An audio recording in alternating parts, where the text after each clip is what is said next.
Welcome to the CBS Radio Mystery Theater Archives, the only YouTube channel which has the original classic episodes of the CBS Radio Mystery Theater in order with no ads. Thank you for listening, and now, enjoy the show.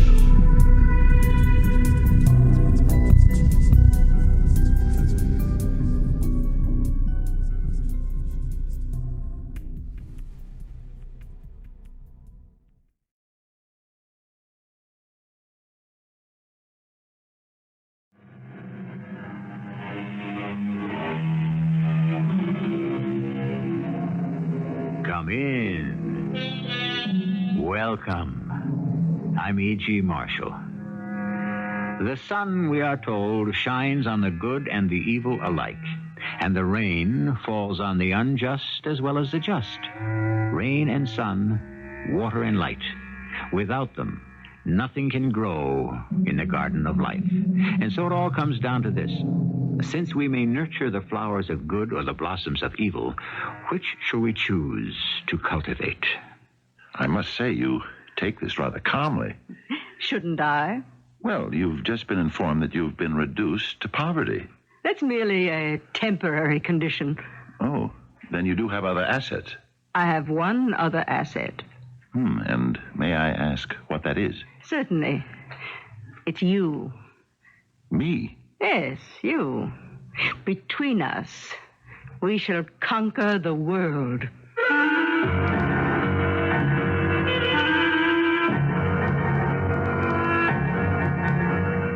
Our mystery drama, Virtue is Its Own Reward, was written especially for the Mystery Theater by Sam Dann and stars Fred Gwynne. I'll be back shortly with Act One. The text for today's little sermon is provided by Mr. Robert Burton, who was a contemporary of Mr. William Shakespeare, and no mean phrase maker himself. Mr. Burton polished off a series of little gems that included penny wise, pound foolish, and birds of a feather flock together, which should prove he was a gentleman of great wisdom and deep perception. Mr. Burton also said, every man has a good and a bad angel attending him all his life long. If that proposition was good enough for Mr. Robert Burton, it should certainly be good enough for us. Is that a fact? I'm not out to take anything away from Brother Burton, whoever he was, but as far as I'm concerned, my man is an old-time Roman you never heard of, a fellow named Silius Italicus, and he said, virtue is its own reward. Yes, sir, that's what he said, and I happen to be stuck with it. Now, I suppose you will want to know who I am. Well, we'll get to that shortly.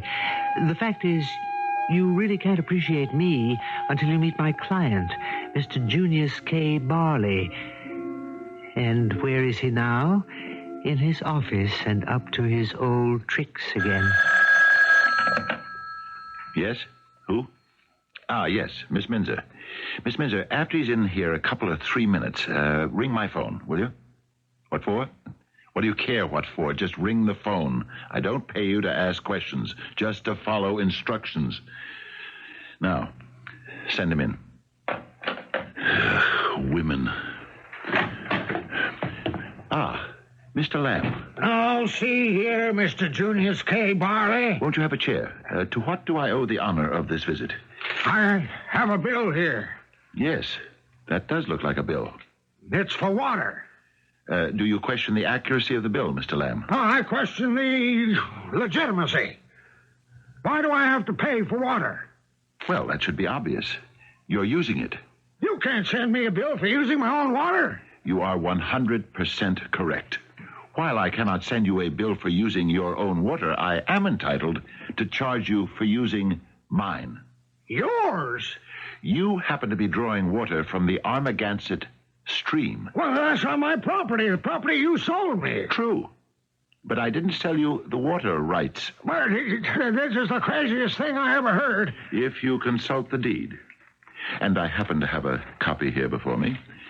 You will note where it says. Well, that print's so small I can hardly read it. It is nevertheless legible. It states clearly, seller holds in perpetuum all rights to the heretofore described Armagansett stream. Well, you mean it actually says... Would you care to use this magnifying lens? There you are. See? Paragraph 3. For which purchaser shall pay $50 per month for use of water. Said fee to increase 8% each year. Well, this is an outrage. I didn't know that clause was in there. Surely your lawyer was aware of it. My good Mr. Lamb, we have an agreement, you and I. You're a crook. And never, under any circumstances or conditions, will I do business with you again. Excuse me. Yes, who? Oh, put him on. Do you mind, Mr. Lamb? It's an important long-distance call. Yes, Mr. Roulette. Yes, indeed. Yes, I'm proceeding as quickly as possible. There's one tiny obstacle, but we can clear that in short order. Yes. Oh, yes, I'll have good news for you very soon, Mr. Roulette. Goodbye. Now, sir, where were we? I was telling you that you were a thief, an unprincipled scoundrel, and that I shall never, under any circumstances, ever do business with you in the future. I'm sorry you feel that way. Would you mind putting that in writing? Putting what in writing? The fact that you do not intend to exercise your option. What option? Well, if you look at paragraph 4, you will see it says that you have an option to purchase the adjoining plot to the Armagansett property for the same low price that you paid for the first parcel. Well, why would I ever want to buy even so much as a square inch of ground from you at any price and any conditions? Well, that, of course, is your prerogative. Once again, sir, good day. Then you release me from my obligation to sell you the adjoining plot, and thus permit me to place it on the open market. Well, you can do whatever you please. Knowing you, I'm sure it'll be something crooked. Then sign the statement. Oh, no. I sign nothing. Mr. Lamb, you cannot arbitrarily refuse to acknowledge my right to sell the property elsewhere. I'm acting in good faith. Just a minute. You have a buyer for that property. You are making an inference. Roulette. J. Babington Roulette. He was on the telephone just now. Was he? He's putting up hotels with gambling casinos. Is that a fact? The other half of the Armagansett parcel. What a perfect place for a resort hotel. Do you really think so? Just this once you may have outsmarted yourself. In what way? With that option clause. You thought it was all worthless acreage. I may have. Now you have to let me have it for $10,000. That's what it says. I insist on exercising that option. Oh? Are you sure? Absolutely. That land has to be worth at least $250,000 to Roulette. How you'd love to have clear, unobstructed rights to the land so that you could sell it to him yourself. This time I've got you. I'll make the fortune. Mr. Roulette will have to buy that land from me, and at my price. Am I to understand that you wish to exercise your option? Have the papers drawn up.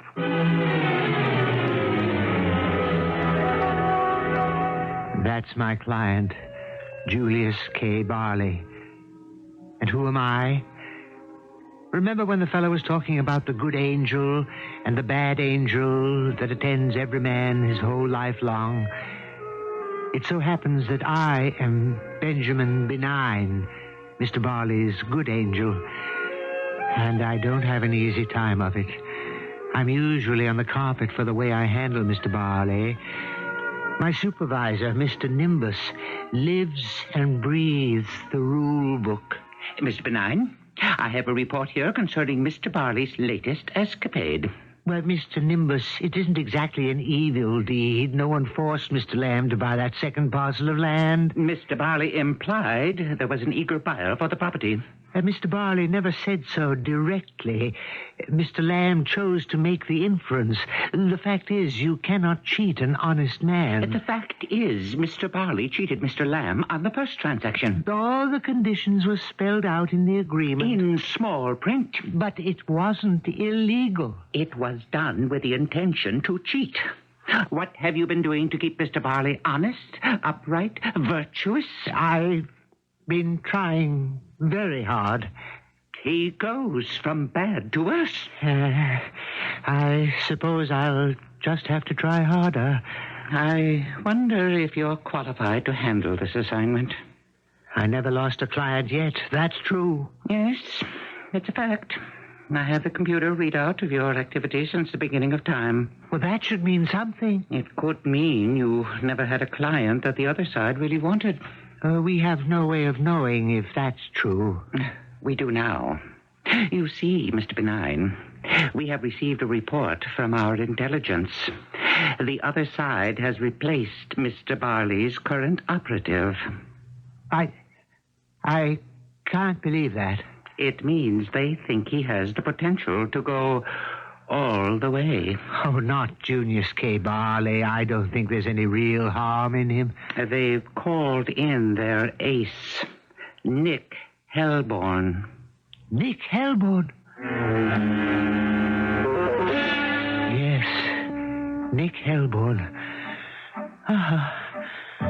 After a while, you get to know the competition. And if they were putting in Nick Hellborn on Junius K. Barley, it was proof they thought he had terrific potential. Nick only worked presidents, kings, dictators, robber barons throughout history, only the top people. And it was Nick Hellborn who had turned them into men of evil. Mr. Nimbus, don't replace me. You must admit you haven't been aggressive enough. Yes, but now that I've got some real competition, it'll kind of spur me on to greater effort. We won't make a change just yet. But you'll have to show some positive results. And soon. Results. That's all they care about. I wish they'd give us a little more ammunition. The other side offers them wine, women, and song, or, as someone put it, power, pelf, and pleasure. And what can we give them? I said before that we generally know the competition and they know us. I ran into my opposite number, Nick Hellborn. Or maybe he ran into me. What do you say, kid? Hello, Nick. Sorry, I'm going to have to put an end to your batting streak. Don't be too sure of that, Nick. I guarantee you this. Junius K. Barley is going to be my main man. We'll see about that. I like your spirit. But you don't know who you're talking to. I worked the cream of the crop. I had Attila the Hun. I owned Machiavelli. Yes, I know all your credits. And Junius K. Barley's the exact kind of character. I say he isn't. Oh, I'm sorry, but all the signs are there. And he's got the appetite. He's ready, and I'm ready. You won't get him. That's what this game is all about, isn't it? To see who has the last word. The last word. What is the last word? We know it's a concept that puzzles many philosophers, for in truth, the last word is the word that has yet to be spoken. And in a world that has no beginning and seemingly no ending, who can identify which word was first and which will be last? Hopefully, we may make some progress in that direction in our second act. So it gets down to this. The basic struggle in the world is between good and evil. And no matter how we may state the problem or the challenge, at the bottom it's always a case of doing right or doing wrong. And all of our arguments and justifications for pursuing a questionable course of action are like French cooking. which is the art of enhancing an inferior cut of meat with an intriguing sauce. I was worried. I was even frightened. Well, Barley wasn't exactly a good man. He wasn't exactly a bad one either. But now the other side had their eye on him, and assigned their top operative, Nick Helborn. It was a cause for concern. How and when would Nick Helborn strike? And through whom? Yes? Who? Very well. Send her in. Come in. Yes? Good morning, Mr. Barley. I'm Mrs. Quackenbush. Oh, you're Mrs. Quackenbush? Of course. Well, somehow I hadn't pictured someone like you when my secretary announced your name. You hadn't? Well, you hardly look like someone named Quackenbush. Well, that's my name. Cynthia Dolly Quackenbush. The very sound of the name calls to mind an elderly, a more mature type of woman. But I'm happiest when everyone calls me Dolly. What may I do for you? We are about to enter a rather intimate relationship. We are? Certainly. That is, in a business sense. Oh, I see. Now, you were recommended to me as one to whom I could safely trust my affairs. Was I? But now that poor Hubert is no longer with us, Hubert was my late, dear departed. Oh, I'm sorry. We must all leave sooner or later. And Hubert left me rather well provided for, I think. You think? Well, you would have to evaluate the investments and so forth. Now, you must excuse me. Oh, of course. And I'll make a complete study. Will you do that? I'm due for lunch with the Baroness Duval. The Baroness Duval. Oh, you mean the famous French divorcee? Oh, she's a dear friend. I always use her apartment when I'm in Paris. Do you? Yes, I'll try to analyze your portfolio as soon as possible. Oh, no rush. See, I'm leaving tomorrow for Washington. Biff is doing a command performance at the White House. Biff? Valentine Turkus. Oh, you mean the great violinist? Who else? Biff's a dear friend, and he always makes sure the gang's invited to come along. When do you think you'll be back in town? Oh, well, that's hard to say. See, now, tomorrow's Thursday, and we're all going to the Costa del Sol for the weekend. You mean the Costa del Sol in Spain? Yes, it's been discovered, and all sorts go now. But these are democratic times, so what can you do? Yes. Then you'll be back next week. Next week? Oh, that's an eternity away. When will you return? Eventually, my dear. Eventually.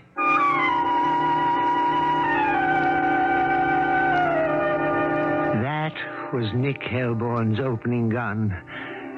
And what a gun, eh? Dolly sparkled with delight and glowed with promise, and every word she said touched a nerve. She was raising the curtain on a new, fantastic world for Junius K. Barley. And what did I have to fight her with? Whom did I have to fight her with? Supper's almost ready, Junius. Yeah. Oh, I'm sorry I didn't get home till late. Oh, it's all right. Oh, I had such an exciting day at the school. Did you? I finally think I've been able to reach the Everett boy. Mm-hmm. Little Artie Everett. I do believe he'll be able to read any day now. Mm-hmm. Did you have an interesting day? Routine. Oh, poor Junius. Darling, what kind of life is it? You just handle pieces of paper. You forget many of those pieces of paper are money. And the object is to make each of them create more pieces of paper. Mm-hmm. If you can do it. You can do it. You can do it very well. Actually... Actually what? Actually, there are those people who say you can do it too well. Now, look here, Ruth. Everything I've ever done is legitimate and above board. Oh, I'm sure of that. Business is a battle of wits. The idea is to get all you can from the other fellow, because he's out to get all he can from you. And if a fellow isn't as smart or as clever as you are... or as ruthless? Yes, ruthless. That's part of it. But where can it lead? To success. Oh, is it any fun? Fun. It's all just dead pieces of paper. There's no warmth, no human touch. Oh, darling, I'll tell you what let's do tonight. Ruthie, I'm really tired. Why don't we go to the community house? What for? I could teach the girls swimming, and you could coach some boys basketball. Why don't we do that some other time? Well, everybody has to try to help out in this world. Yeah, sure. Later. Did you bring home the evening paper? I see it. Junius, please listen to me. Mm-hmm. I'm listening. Well, I feel that we were put here to... Darling, I don't want to sound preachy, but there's so much to be done. And you know something? People like you and me, we have to do it. Are you listening? Yeah. Of course. Do you know why? Because we're lucky. We're fairly young, strong. You make good money. Maybe you think sometimes it's not enough, but what is enough? Will you look at this? The Baroness Duval. Who? Here's her picture. What am I doing in America? That's what she's saying to the reporter. I have come here to have lunch with a friend. And? Yeah. And that's it. You mean she flies here from Paris just to have lunch? Why not? She can afford it. Can she? Oh, I'm sure she has plenty of money. Oh, I'm sure her pocketbook can afford it, but can her conscience? Oh, what are you talking about? Well, to spend thousands of dollars on some trivial, foolish... Well, maybe it's not so trivial or unimportant to her. Well, she could do so many better things with her money. You just said the magic word. Her. It's her money, and she can spend it any way she pleases. She has that right. She does? She stood there, just looking at him. It was an old argument, and she never got the better of it. But what other ammunition could I give her? Like I said, the opposition has all the big guns. Ruthie wasn't tall and willowy like Dolly, nor did she have long, lustrous black hair or gleaming red lips, nor was she full-bodied, and yet gracefully slender like Dolly. Dolly was definitely going to be my problem. Well, Mr. Benign, we have just become aware of Dolly. I know all about Dolly. And what are you doing about her? There's only one thing I can do within the restrictions placed upon us. Yes? I can only strengthen Mrs. Ruth Barley. Strengthen? I can only make her as attractive as possible. No paint and powder in this or any other world could hope to make Ruthie Barley as attractive as Dolly. We can only hope for the best. I think I'd better call in your replacement. Why? Perhaps he could try some other tactic. Such as? Well, Mr. Nimbus, you know as well as I do that there simply isn't any other tactic. All we're allowed is the one tactic, the single method. And if it doesn't work, we're finished. We lose another one. Oh, I prayed we would be able to keep Julius K. Barley. Oh, I'll admit I was being selfish. I was thinking of my own record. But it was more for his sake than mine. It wouldn't have been all so bad if I didn't keep running into Nick Helborn. Kid, I'm disappointed. About what? Oh, I expected more of a tussle, if you know what I mean. It's all too easy. You think so? You don't have Junius K. Barley yet.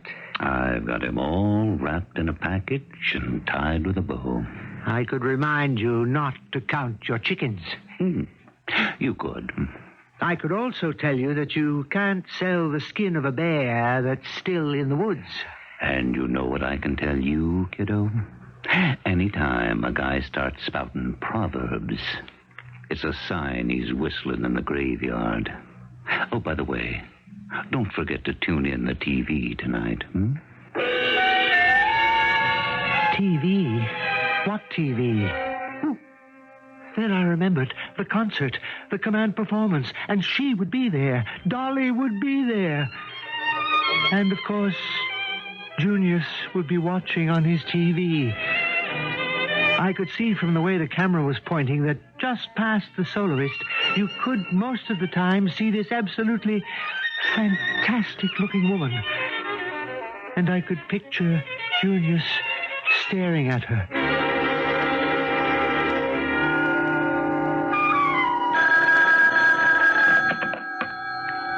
Yes? Oh, yes. Yes. Have her come in. Immediately. Oh, and Miss Minzer, I do not want to be disturbed. Dolly, Dolly, give me your answer, do. Oh, my dear Junius. Won't you please sit down, Dolly? Thank you. I saw you Thursday night. Thursday night? Now, what was I doing Thursday night? It seems ages ago. You were on television. That is, I could see you while the recital was on at the White House. Oh, darling Biff's command performance. Didn't you just adore the way he played? Well, to tell you the truth, I didn't hear him. Why not? Was there a problem with the audio on your set? No, I just kept looking at you. Oh, are you sure that was wise? Please, forgive me. For what? I don't even know why I said that. Oh, well, then we shall strike it from the record. Dolly, I've been waiting for you. I have some news. Oh, what sort of news?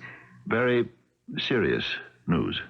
I've been trying to think of a way to tell you. Well, just tell me, that's all. No, I can't do that. Why not? Because this isn't the kind of thing you can just say in so many words. But if it needs to be said... Oh, yes, it needs to be said. There's no way at all to avoid saying it. Then I'm waiting. Why don't we all wait? After all, if it's good news, it can keep. And if it's bad news, we should be in no hurry to hear it. Of course, it can be both good and bad. That is, good for Nick Helborn and bad for our good angel, Benjamin Benign, or vice versa. Well, we'll get all the news as usual when the curtain opens on Act 3. Beauty, it is said, is its own reason for being, which means that beauty is entitled to special considerations.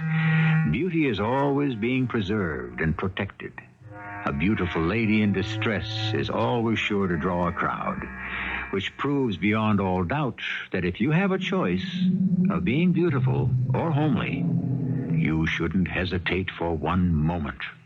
Right now, watch a beautiful lady go to work.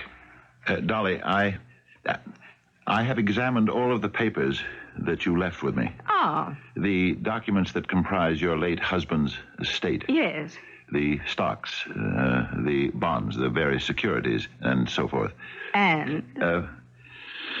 Well, this is what I find so difficult to say. But sooner or later you will have to say it. Yes. Then say it now. Very well. Your husband left you no estate. I beg your pardon. I said your husband left you no estate. Oh, but that's impossible. I gave you that portfolio. I am aware of it. Then how can you say he left me no estate? All the stocks, all the bonds, all the securities are worthless. I don't believe that. I'm truly sorry. Oh, it can't be. You own hundreds of thousands of dollars worth of bonds from the Triple Square Corporation. It's a moribund company. But I don't understand. Nothing there could be worth anything. A silver mine abandoned years ago. Played out. One company after another dead or ready to die. Your husband left you all this. Well, he speculated. There would be wild swings. One day he'd be up, one day he'd be down. Unfortunately, I suppose he died on a down day. Well, I must say that you're taking this rather calmly. Shouldn't I? We've just been informed that you've been reduced to poverty. Well, I could never be poor. You couldn't? I have too many friends.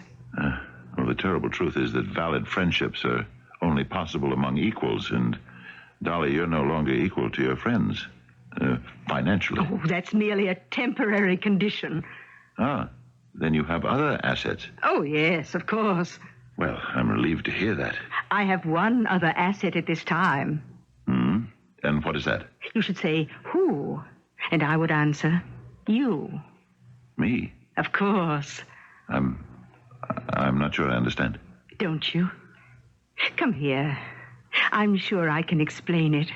Dolly, Come with me, Junius. Where? Anywhere. Everywhere. Do you want to spend the rest of your life in this suffocating little law office? Pulling little deals here and there? Well, but how you can have I... a nice little home and a nice little wife and a nice little life. Is that what you want? You're bored. That's why you fleece little suckers like Mr. Lamb. How do you know that Come out into the world, Junius, and meet some big suckers. What are you saying? You belong out there with me. I have the contacts. Whom do you want to meet? All the doors are open to me. Let me take you inside. Inside where? You belong up there with me. With you? We belong together. But I'm married now. Oh, it's just as easy to get yourself unmarried. You mean divorce Ruthie? Do you love her? Well, I hadn't thought about it lately. That's what I mean. You should be thinking about her day and night. I could make you think about me day and night. Well, but I... Oh, I understand. You did love her at first. After all, that's why you married her. But do you still find her as interesting, as stimulating, as exciting? Look at me and answer that. Do you want to spend the rest of your life with plain little Ruthie?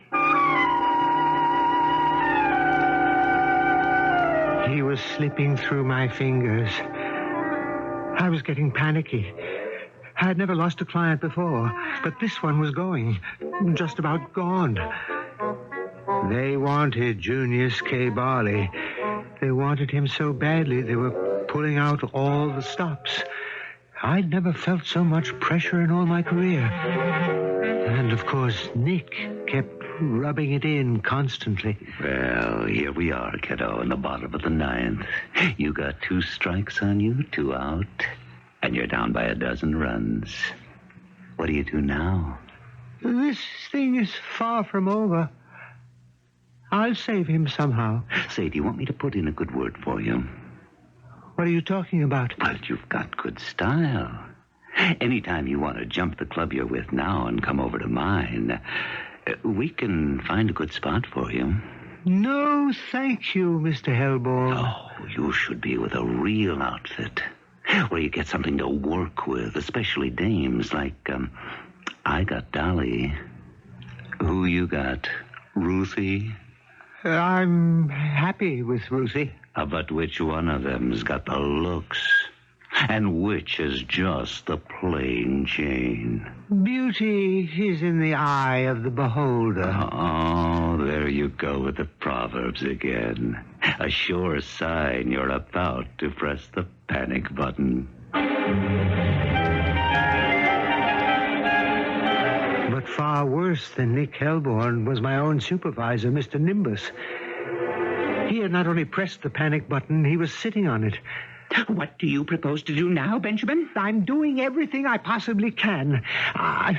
We can only hope for the best. This is one we cannot afford to lose. We can't afford to lose any of them. But Junius is special. Yes, I understand. Oh, do you? Do you really? A man with Barley's brains happens along once every millennium. In the wrong hands, in the hands of Nick Hellborn, he could become a monster. He could take over the world. I know that. You must fight for him. Fight? What did he think I was doing anyhow? But every day I would watch what Nick Hellborn was throwing at Junius. And Colette has this darling penthouse in Paris. And Giorgio says we can use his yacht to cruise the Greek islands at any time. And what did I have going for me? Junius, do you suppose we could volunteer for the hospital blood donor committee?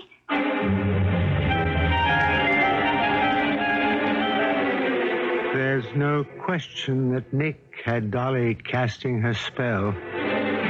She was ready to make her kill. The money's no problem, darling.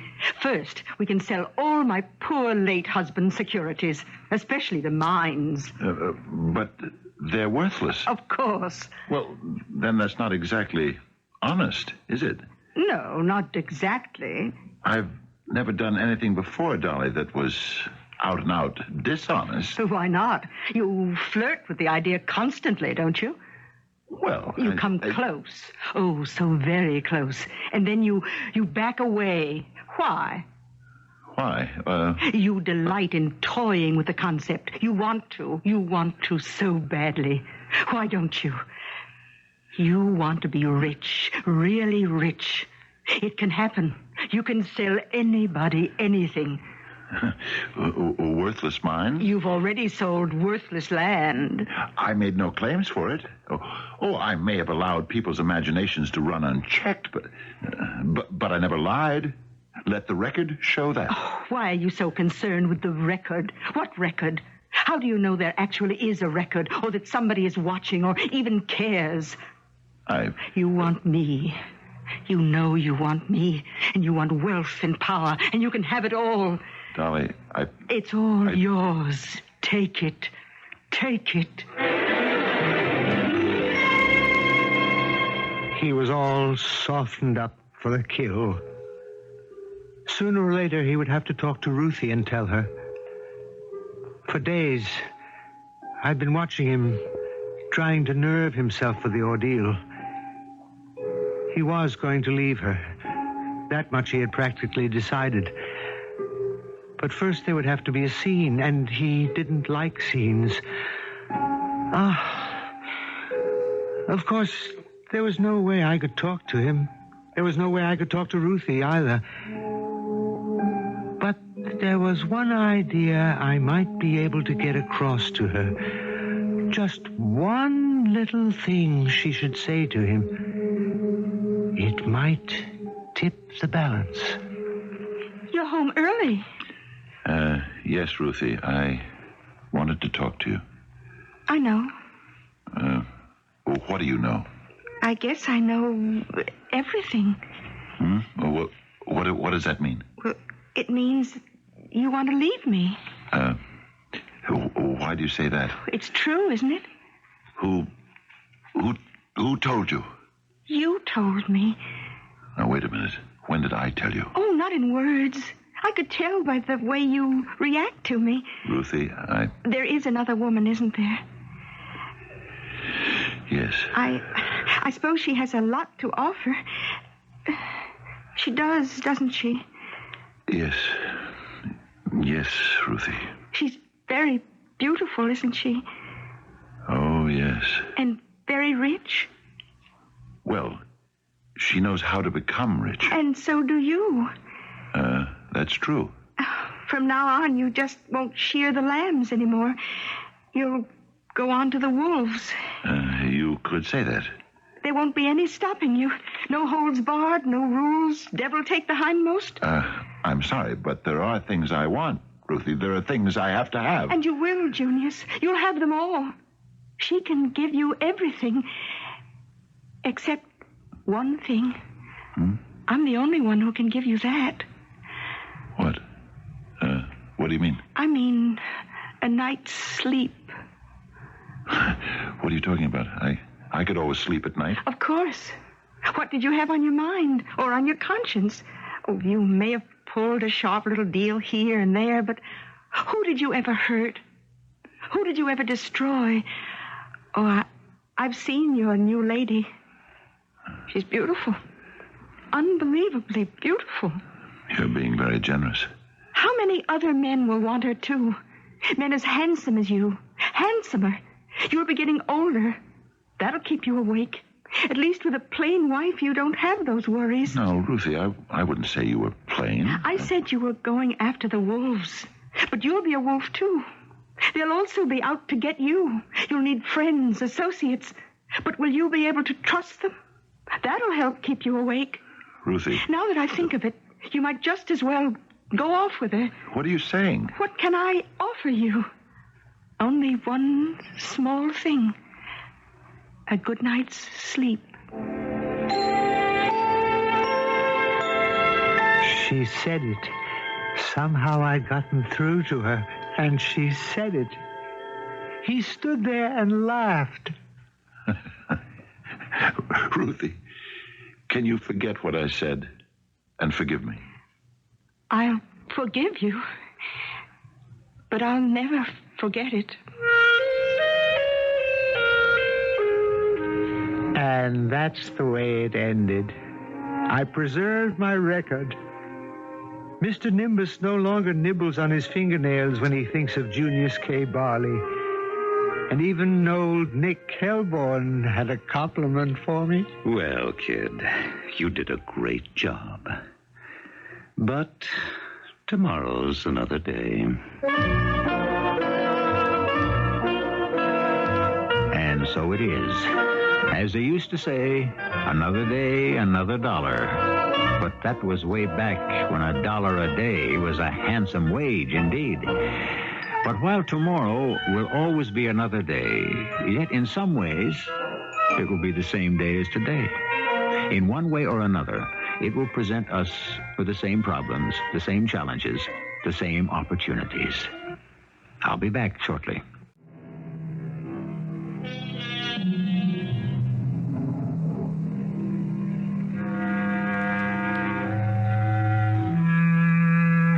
As our story said, virtue is its own reward. And if you examine it closely, what other reward could there possibly be? For if virtue could be bought or sold, why then it simply wouldn't be virtue.